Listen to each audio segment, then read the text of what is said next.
I'm in Saskatchewan, Oh, okay. and Darren is in Alberta. I just moved over here from Alberta, so I just moved, like, basically into the middle of nowhere, in the middle of Canada in the prairies, so Oh, wow. yeah, yeah, and I came from the coast. I mean, I grew up in Vancouver, but I've, kinda just gotten to the small town, where I'm really happy right now, so I've got a shit ton of family in Canada.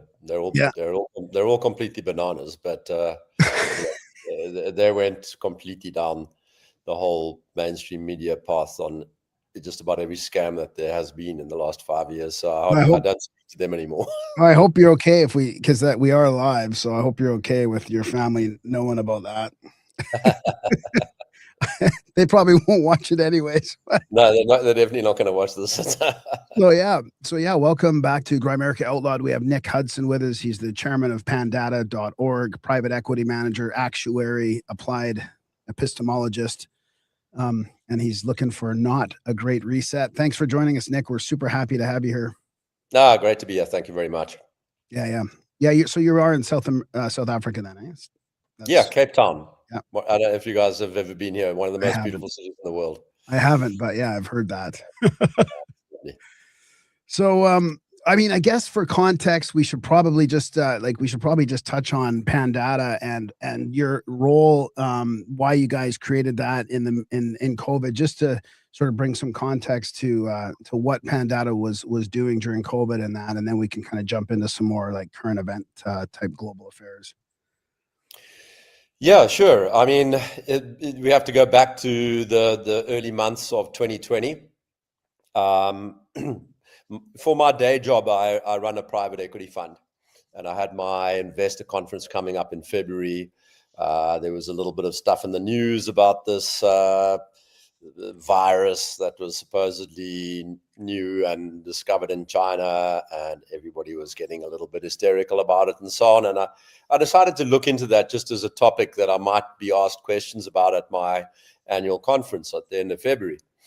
And I just, as it happens, by training, not by profession, I'm an actuary. So it's very easy for me to look at data and just understand what it means. And when I started scratching around on the COVID thing, I could see very clearly that there was absolutely nothing of any kind of threat or danger. And I told my investors that there was nothing in the medical world that was going to upset anything, but that the media hysteria was quite unusual, and that could have a consequence. That was kind of all I said, and we moved on. And then what happened was, of course, the hysteria increased, and before we knew it, various countries were beginning to do this thing called lockdown. And when people began calling for lockdown in South Africa, I looked at this thing and said, "But this is completely ridiculous," And I found a couple of other people on social media. I had noticed a couple of other people who'd reached the same conclusion, got in touch with them through DMs or whatever. And we got together, and within a couple of days, we'd analyzed the data that was available and assembled a letter to the president of South Africa, just pointing out that this whole story was completely overblown. And that was, at that stage, I was totally naive. I thought, oh, well, people like him and people in my network, because I've got an extensive commercial network, will read this stuff and realize that it's all a bit of a fuss over nothing, and it'll blow over and we'll be okay. But of course, as I say, that was naive. And we went into the most brutal lockdown in the world. The mobility reduction in South Africa was not matched by any other country in the world.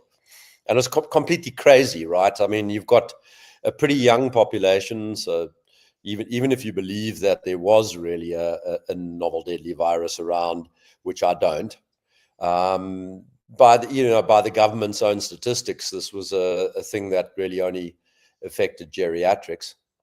And so why would you go and lock down a country where there's no welfare state, no sort of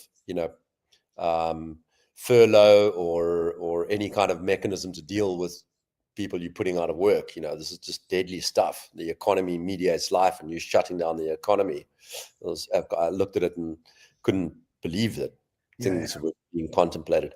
And that organization that we started right there, about 12 of us writing a letter to the president of South Africa, which then made it quite, we hired a PR firm and we got into quite a lot of the domestic media because it was before all the elaborate institutions of censorship had really started being rolled out.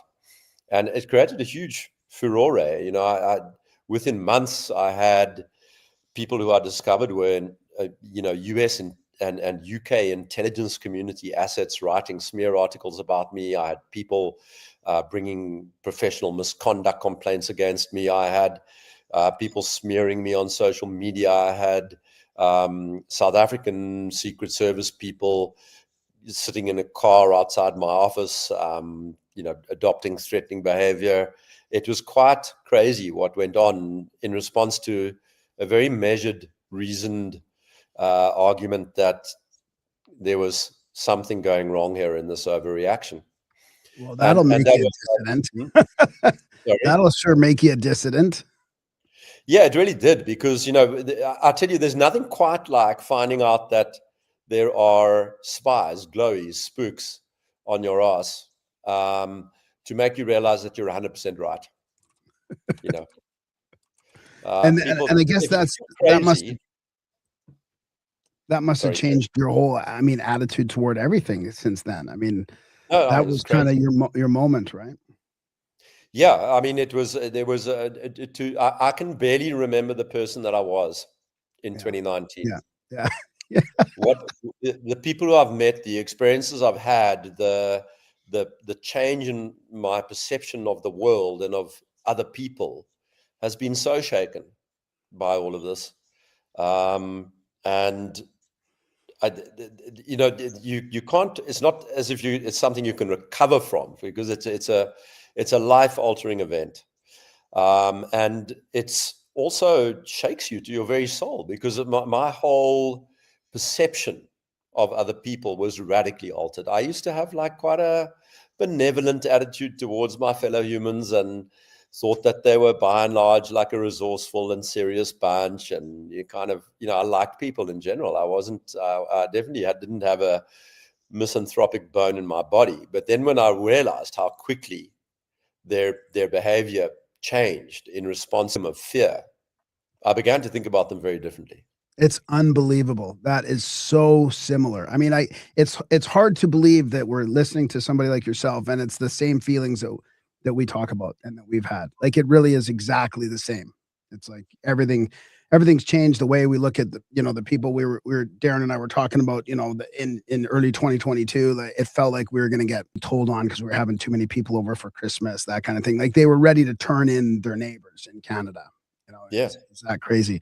So what's your, like waking up and finding that you're living amongst aliens? Yeah. Oh yeah, and we're in the age where they could just start posting your face all over social media and be like, "This guy's a creep," and what are you gonna do? You're just like, they could just fuck you over in an instant. Yeah, exactly.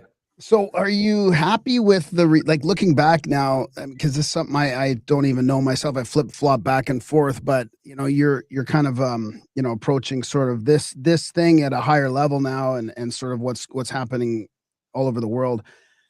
And I'd love to get into some of that. But are you happy with like the results from COVID? Or are you surprised?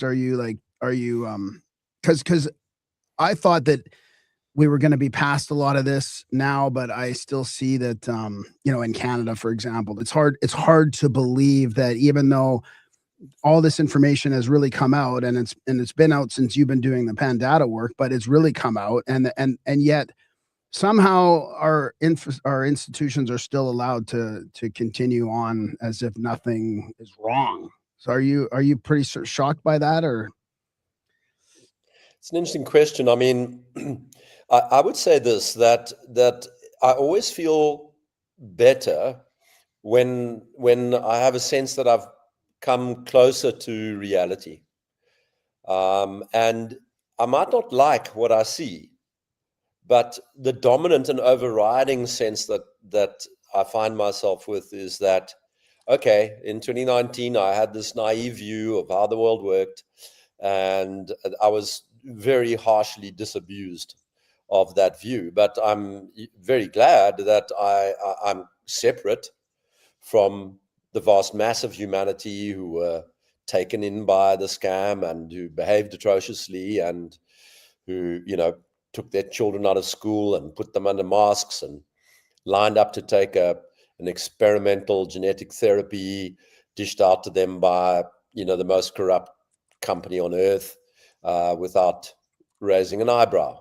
I'm kind of pleased, not and don't read this as a sort of type of arrogance, but it's just a sense of relief. Yeah. And I'm just not one of them. Yeah. Yeah. And so that does make me happy that I feel that my tethering to reality has improved. Yeah. But of course, what you behold when you step back and survey the totality of the COVID scam and of the numerous other scams, all the climate change nonsense and the transgender nonsense, and when you get an incisive view of politics in the supposedly democratic West, and start to understand the phenomena of color revolutions and of deep state control of political actors, of the financial system and how it supervenes over countries and forces them into policy directions that are not in the interests of the populace. That's all quite difficult stuff to absorb. But far and away, the balance for me falls in a way that allows me to sleep very well at night. What do you think separated the people who fell for it and the people that didn't? I mean, what do you think have you found any sort of common denominator amongst those people? Yes, there are a number of features of character and personality and experience, psychological makeup, if you will, but it doesn't quite capture the why part very well to just simply list those observations. A very good friend of mine in the United Kingdom, a guy by the name of Michael Driver, who happens to come from pretty much the same industry that I do, and who I regard as one of the most incisive commentators on the has an opinion that says if society wasn't built of 1%, 10% mavericks and 90 or 99% of whatever disparaging epithet you want to use, normies, sheep, compliers. If it wasn't organized that way, it would fall apart. You can't have an entire society made up of people who are questioning everything that authority figures tell them and thinking through everything themselves and coming to their own conclusions. Things would decohere. And so I think that's a very astute observation. I think that there may almost be like a sort of social order that's dependent on there being a massive majority of people who basically never indulge in critical thinking and who do not question authority and who are very easy to manipulate. Probably always been that way. I can't see the evolutionary benefit though for that. I mean, I know I know it seems like maybe it's a thing, but I just intuitively it just doesn't seem to make sense, Well, I suppose the benefit comes from the what it affords in terms of the ability to coordinate, to get multiple people behind a single goal, marshalling of forces and economizing of resources. I'd imagine it's something like that. Yeah, if we were all, that makes sense. Yeah. There's just like a safety to it too, just going with the herd. Yes, there's a motive of, what does the other thing look like? The other thing where you distance yourself from the herd, where you see what's being done and decide to do something else. That requires a person who's willing to accept loneliness. And I don't think most people are willing to accept loneliness. Yeah, that's a good point. Yeah, there's something about how we grew up, or something in our past. I think there's some real intangible things that we all went through that sort of gave us the ability to just go, no, I'm not gonna do it. Probably having a slight network help too, between the online connections and the real world connections. If you had like a few people that could get together and sort of rally against it, it probably helped. Like it must have been weird to just be like one dude in some office where you're like the only one. You can't even like open your fucking mouth. Yeah, for people who have not generated some form of independence, where they're continually under threat of being kicked out of a job, or having their professional license or registration revoked. For people like that, it must be quite scary. So it's just easier to look the other way and pretend that you don't see the enormous elephant in the corner of the room. But I mean, the features, just to answer your original question, the features of personality, that very often you find that you're dealing with people who had a long time ago decided that media and television and the movies and so on and pop music were bad for them for whatever reason, and so they'd gone on to sort of a starvation diet of that stuff. You stopped subscribing to things, stopped watching television. So that was a very common trait for a variety of reasons. Yeah, absolutely. I mean, and I was one of those in the 1990s. I actually stopped altogether. Yeah. And there were a number of reasons for them, but perhaps the funniest one was I came home one night from partying a little bit too hard, and fell asleep in front of a television. And I woke up, I don't know, 2 or 3 in the morning, all blary-eyed and dry in the mouth, and the television volume was off, and one of those CNN talking heads was doing their thing, but with the volume turned off. And I looked at this image of this talking head, and it was so bizarre. It suddenly struck me that this is just an airhead. There's just this vacuous beast staring at me and mouthing words, and it didn't really matter what she was saying. Whatever it was bullshit, And I had that was one experience that made me think a little bit. But then I also read the Gell-Mann amnesia. I think it was Murray Gell-Mann is the Nobel laureate physicist who had phoned a fellow Nobel laureate to complain about how poor the quality was of journalism in the physical sciences. He said, these guys write the fantastic newspapers and they have great articles about stuff and everything, but when it comes to physics, they just write the biggest load of shit. And his friend's interesting because it's exactly the same in my discipline. And Murray Gell-Mann thought about it and said, well, what if it's like that for every expert in every discipline? When they read the newspaper, they see the things in their field, the guys are writing complete nonsense. And they don't think it's in every other field. Yeah. And maybe what's going wrong is that I'm reading stuff in fields that I don't know a lot about, and expecting that it's actually the truth, and it's the stuff that I should be remembering. And that's the Gell-Mann amnesia. You forget that there are experts in other fields with as disparaging views on every other article that's in the newspaper. That logic, incredibly persuasive. So there I was at the tender age of 22 or something like this. I think even younger, realizing that media was just extremely bad for you. And so I turned out of that, zoned out of that whole thing, canceled subscriptions over the years. It took me several years.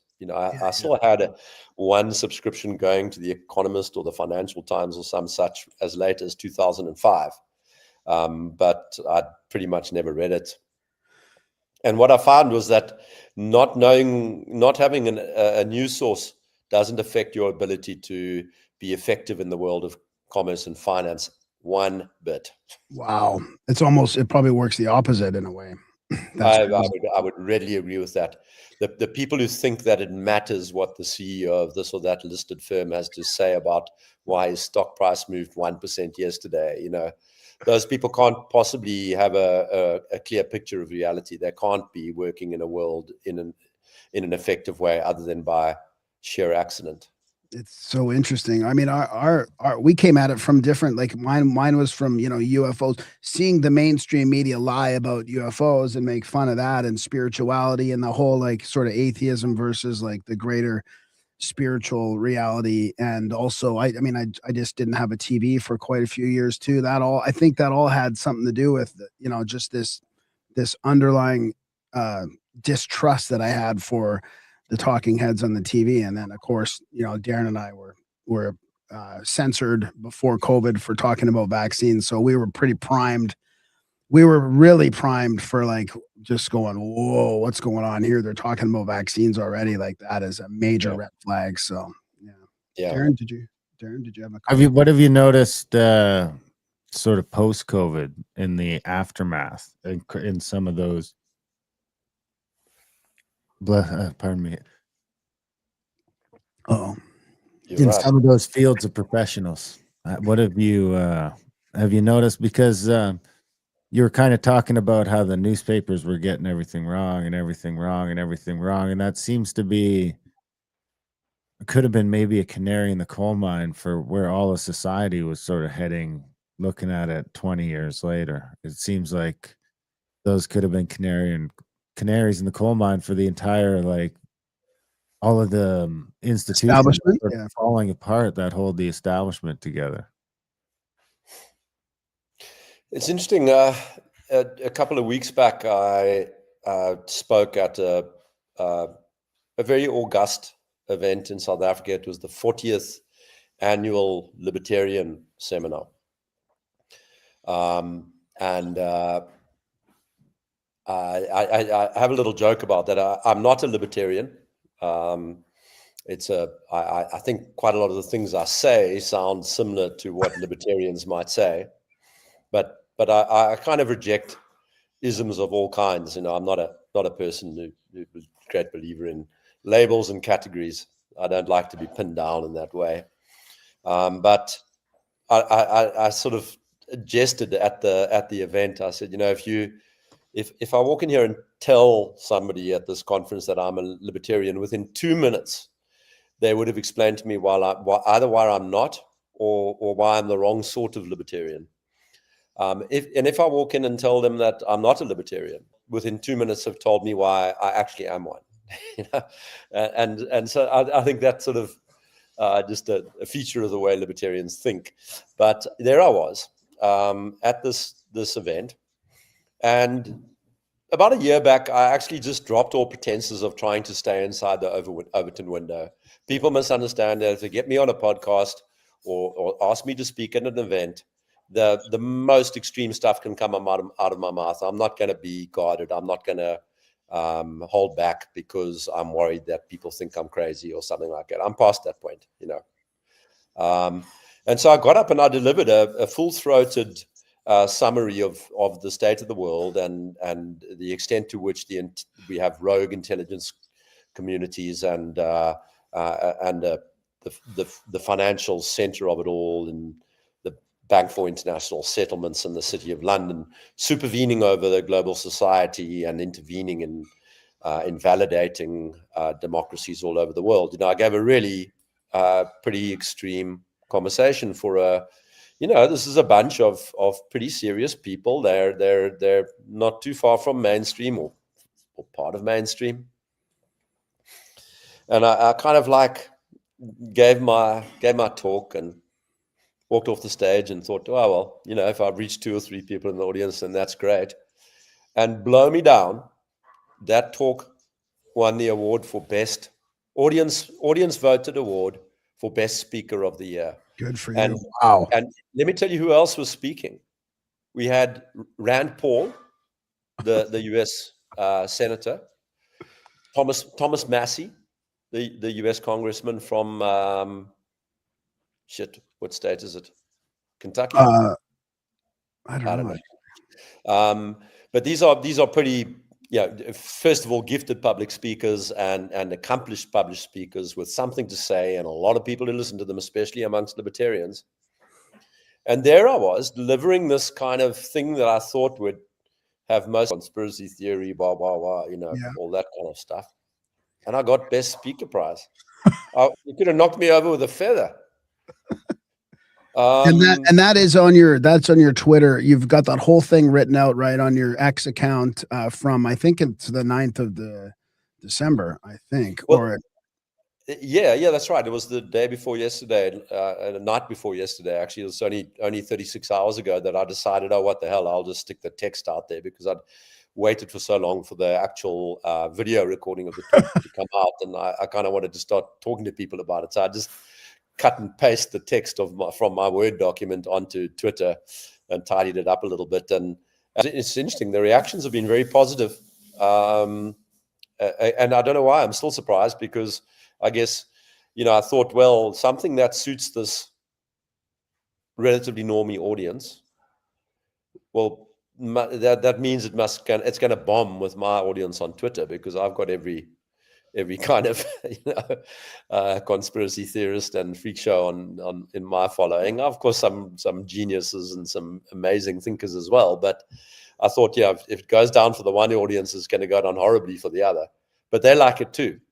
And so I've been thinking a little bit the last few hours. What does that mean? What does it mean that I went to this kind of very staid and serious conference, the 40th annual conference, attended by some proper luminaries, people much more famous and who have much more academic and intellectual horsepower and pedigree than I do, that I went to that conference and they loved the talk.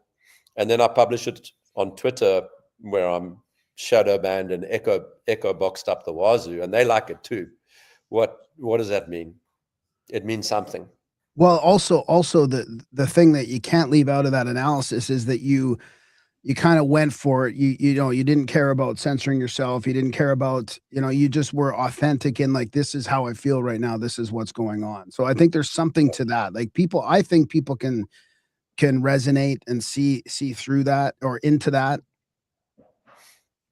The Overton window, I think it's accurate as a description of how things work, that there's a range of permitted discourse. But when I look back at it, I was always, as the chairman of Panda, keeping one eye on how to come across staid and conservative and measured in my conversations. And what that actually involves is a whole lot of self-censorship. Yeah. Because you're thinking, you're trying to put your audience's hat on and say, look, they really don't want a guy to come on the screen and say, guys, there's no pandemic. This is a hoax. They don't want to hear that. They want to hear somebody say that, yes, there is a bug, but it only affects like the elderly and the mortality rate's very low. And if you do this, and it's unlikely to do anything bad to you for you. Your children are safe. Their teachers are safe. They want somebody, this calming kind of voice. That's how I perceived it. And so I tried very hard to be that measured and calming voice. But that required me to not lie, but to omit. Yeah. And I omitted and I omitted and I omitted. And what it didn't drive me mad. I'm very surprised by that in hindsight, because in my head, where I lived there's a damn intelligence community scam going on that's convinced the world that there's the pandemic of a novel deadly virus. All of that is complete and utter horseshit. Everybody's fallen for it. They're squandering billions of dollars. They're stealing money left, right, and center. They're going to force everybody, or as many people as possible, to take a very dangerous sounding injection in the arm, not once, not twice, but numerous times. Well, they almost managed to politicize it like perfectly. I mean, they rolled this thing out and they managed to make it like, you got people now that are getting these shots out of spite. They they're kind of past the point where COVID's a threat. They know it, we know it, everyone sort of knows it, but they're still getting these shots and they're posting the pictures of it because, you know, they're anti-Maha, they're anti whatever, you know, anti-Trump, and which is awkward because he brought out the shot. Anti-Kennedy, anti-Maha, anti-freedom, you know, whatever. Fill in the blank. They're just like, they managed to politicize it to the point that they can get half the population to take these shots just out of spite. Like it's sort of this weird thing where before it was just sort of this thing you did. So like in some ways, the COVID shots from the vaccine standpoint, it went from like, you know, there was a lot of pushback to being an anti-vaxxer then, but it was sort of, it was maybe a little less, and it was less broad for sure. And when they applied it to everyone, they managed to make it so it was like, it was never like, I guess there were moms who it was like a badge of honor to get their kids the shots, but it wasn't like to the point where it sort of is now. They managed to like, they almost managed to get these shots into the pop culture in some sort of weird way. You know, I listened to this with great interest because where I live, that wasn't the case, right? And I'll tell you where it cuts. The laptop classes behaved exactly as you described, but the laptop classes in South Africa are a minority. The majority of people took one look at this thing and said, the government wants me to do what? Yeah. The last time we had that going on, they were asking us to produce our passbooks when we crossed internal borders in the country. They wanted us to have a population register where, you know, based on our race, I could sit on that bench, but not on this one. Now the government's coming along and saying, I have to take an injection. Are you crazy? What part of you, you know, thinks that I'm at all inclined to go along with this crazy story? And so the vast majority of the South African black population who'd had this experience of authoritarian government being shoved down their throats took one look at it and said, fuck you. Yeah, wow. And a bunch of, you know, but the laptop warriors in South Africa, the Muppets who work in large corporations and so on and so forth, rolled up their sleeves, jab, jab, jab, jabby, jab.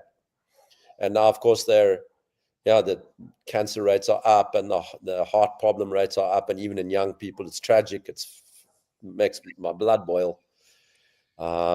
But you know, that's how divided. So you've got a country where everybody's in the laptop class, more or less, you know. Yeah, well, and even beyond that, it infiltrated it infiltrated the sort of retail class and the serving class and the trades class. You know, like I would say that, you know, we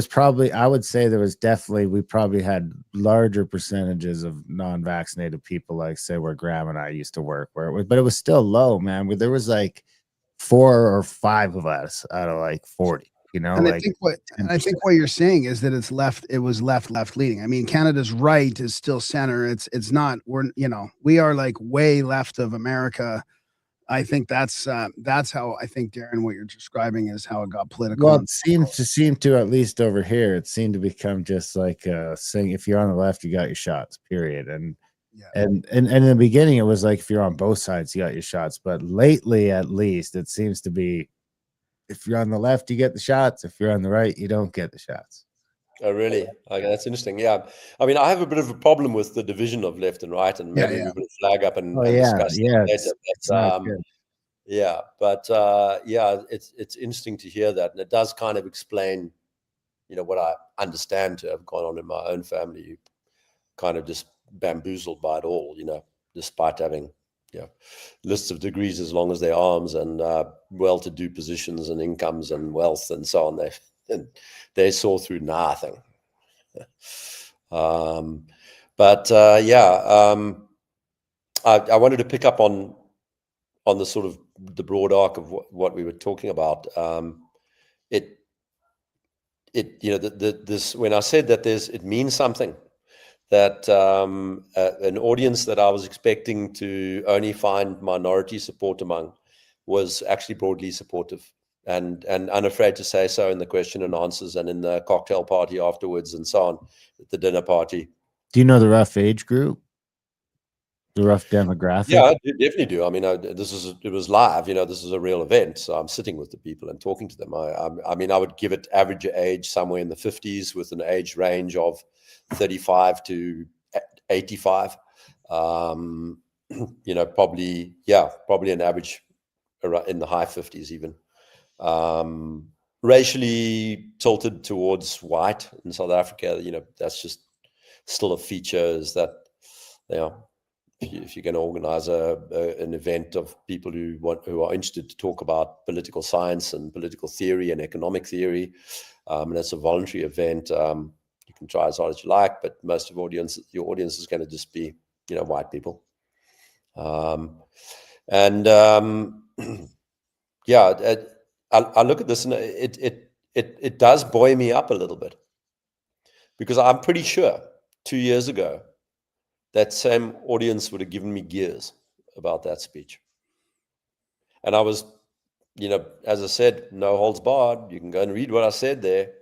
This is very pithy, concise, very declarative stuff.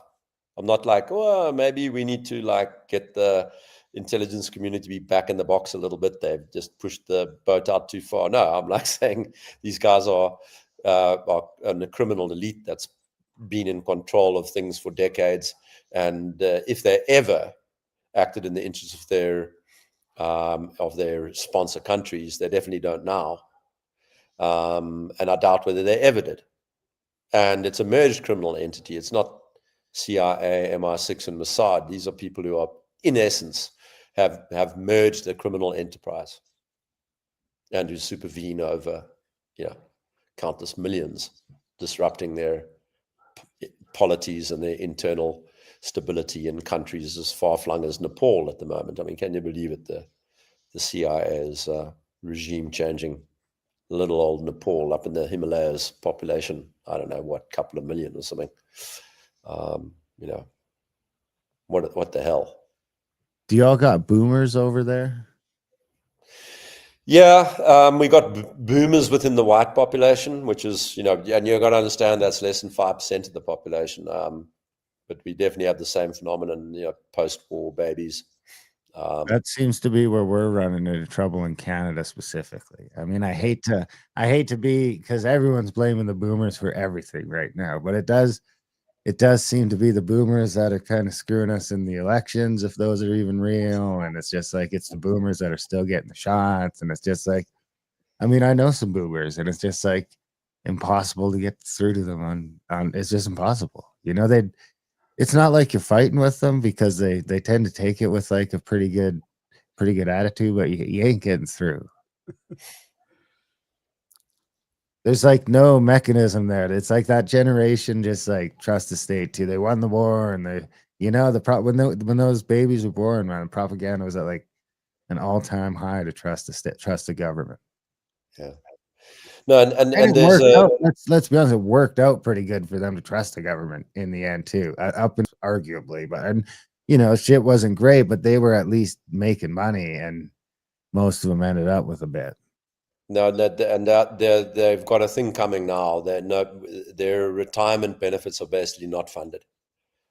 And funding is actually the wrong emphasis. I catch myself straight away saying that, just the reality of thinking that you can spend the first 25 years of your life dependent on other people while you're getting schooled and going to university and so on, then work for 40 years, and then, or maybe 35, because a whole lot of people take early retirement for, I don't know, yuppie food, back pain, and psychiatric disturbances that are hard to diagnose and easy to fake.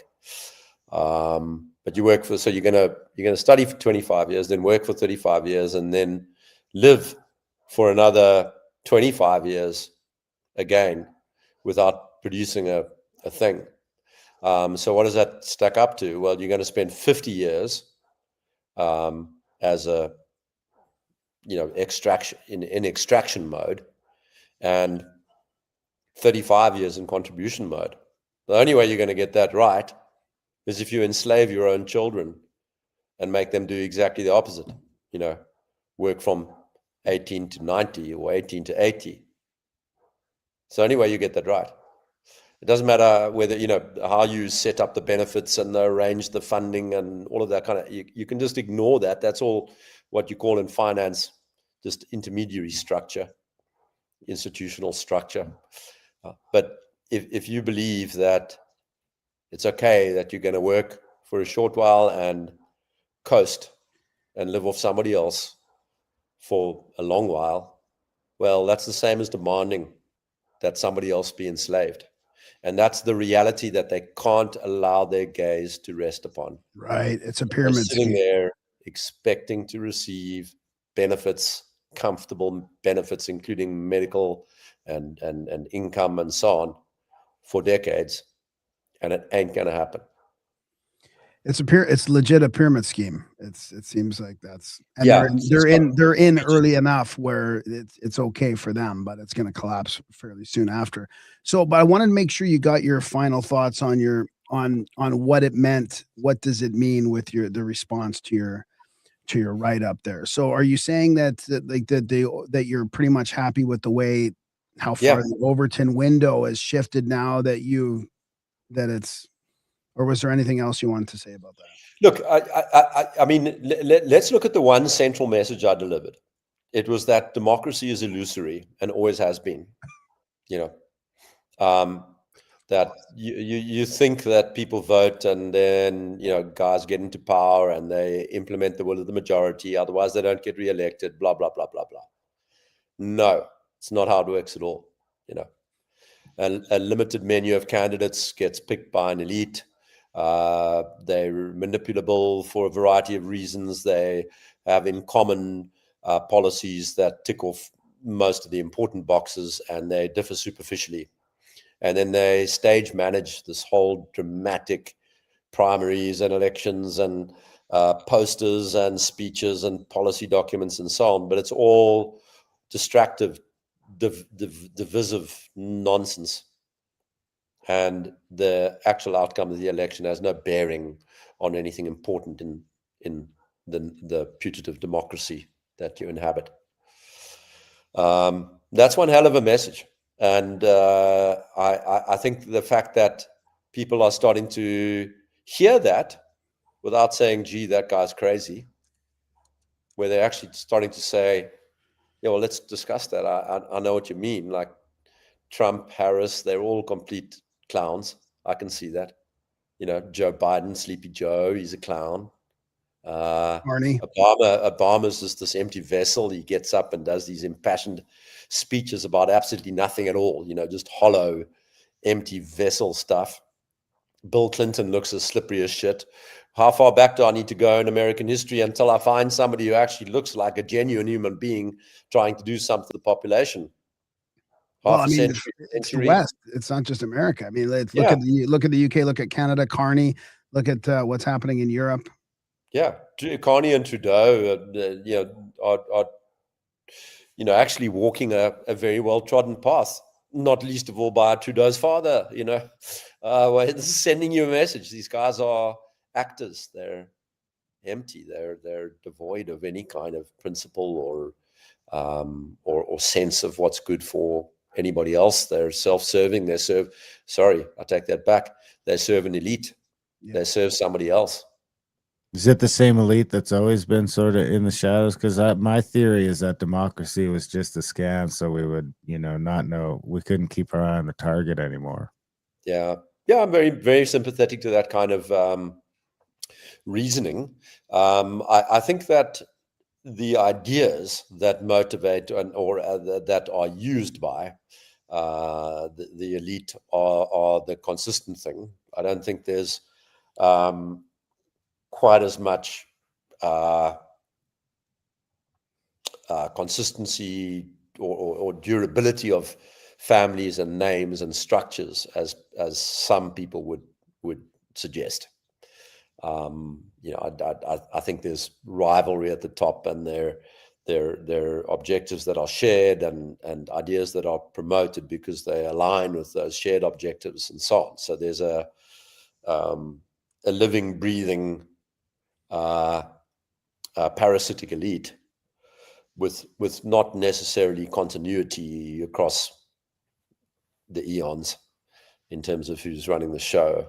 Yeah, you can definitely see the same names come up time and time again over the course of, say, 3 or 4 generations. So the Rothschilds and the Rockefellers and the Warburgs and so on. These names come up, and it's quite remarkable how, you know, Rothschild Senior is saying the same thing as his great-grandchild 3 generations later, you know, talking the same shit about centralization and trying to sort of put a gloss on the New World Order, or whatever you want to call it.